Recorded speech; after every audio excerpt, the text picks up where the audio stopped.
I never thought anything creepy could happen at Nobles. It's supposed to be a family-friendly amusement park, full of happy memories, right? But I was wrong. It all started one summer evening. The park was nearly empty. The sun had dipped below the horizon, casting long shadows across the rides. My friends and I had stayed late to get in a few last rides before heading home. We were passing the antique carousel, a beautiful wooden relic from the early 1900s. I've ridden it countless times. Who hasn't? But tonight? Tonight was different. As I walked past, something made me stop. I couldn't explain it at first, but I felt a chill run down my spine. The hairs on the back of my neck stood up. There was something about that carousel that felt wrong, like there was someone or something standing behind me. Then I heard it. A child's laughter, but not the kind you'd expect at a park. It was off, high-pitched, almost like it was echoing from nowhere. I turned around, expecting to see a child playing nearby, but the carousel was empty. The only movement was the gentle spinning of the horses, creaking under their own weight. Then I heard a voice, soft, a whisper, so faint I almost didn't catch it. "Help me." I froze. The voice sounded so real, so close. My eyes darted around, but no one was there. I checked the ride operator booth. Empty. No one was around at all. I had to leave, I told myself. It was nothing, just my imagination. But as I walked away, I couldn't shake the feeling that something was watching me. And that's when I noticed it. Something in the shadows. Just past the carousel. A figure. A child. Standing completely still, facing away from me. Just standing there. I was too scared to approach. And when I looked back again, gone. I've heard the rumors. People say a young girl fell from that carousel decades ago and now she haunts it. I didn't believe it before, but after that night, I'm not so sure. It was my first job at an amusement park. I was working late one night after the park closed, helping with a routine check on the Ferris wheel. I walked up to the base of the ride and noticed something strange. One of the cars was still up there, alone. It shouldn't have been. All the passengers had left hours ago. I figured someone had just forgotten to bring it down. So, I called up to the operator to lower it. That's when I saw the figure, a dark shadow sitting in the gondola.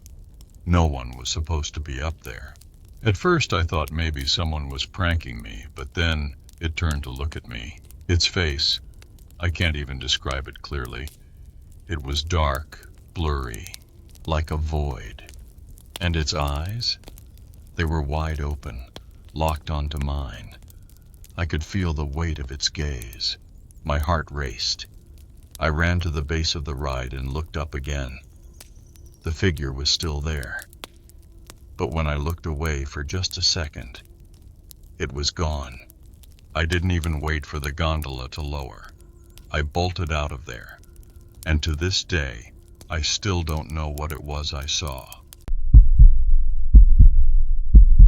Luna Park, an iconic amusement park. But there's one ride that people avoid, even now, the ghost train. In 1979, a fire broke out in the ride. 6 people lost their lives, including children. After that, visitors started claiming they could see things that didn't belong. One night, I was working in the park when I heard something strange coming from the ghost train area. It was quiet, almost too quiet. The ride was closed, but the faint sound of a carousel tune, a warped melody, was drifting from inside. I couldn't explain it, so I decided to investigate. As I walked closer to the entrance, I felt a sudden drop in temperature. It wasn't just cold, it was freezing. My breath fogged up in the air, and I swear I could see shadows flickering inside the ride, moving as if someone or something was still riding it.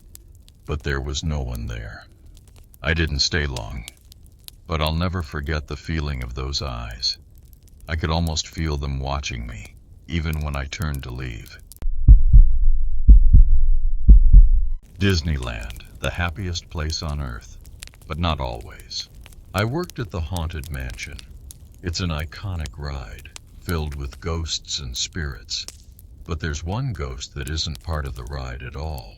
One evening, I was taking my usual shift near the entrance of the Haunted Mansion when I saw him, a man in a tuxedo. He wasn't supposed to be there. The crowd was moving through, and I was getting ready to close the gates for the night. But this man, he stood there, just at the entrance, staring straight at me. His clothes were old-fashioned, like something out of a Victorian era, and his face was pale, expressionless. His eyes never left me. I called out to him, asking if he needed help, but he didn't respond. Then, as quickly as he appeared, he vanished. I've seen him a few times since then, near the graveyard scene inside the ride. Always watching, never moving, just standing there.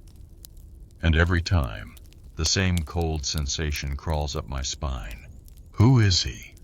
Why is he there? I'll never know. But I do know this: he's not a part of the ride. He's a part of the mansion's dark past.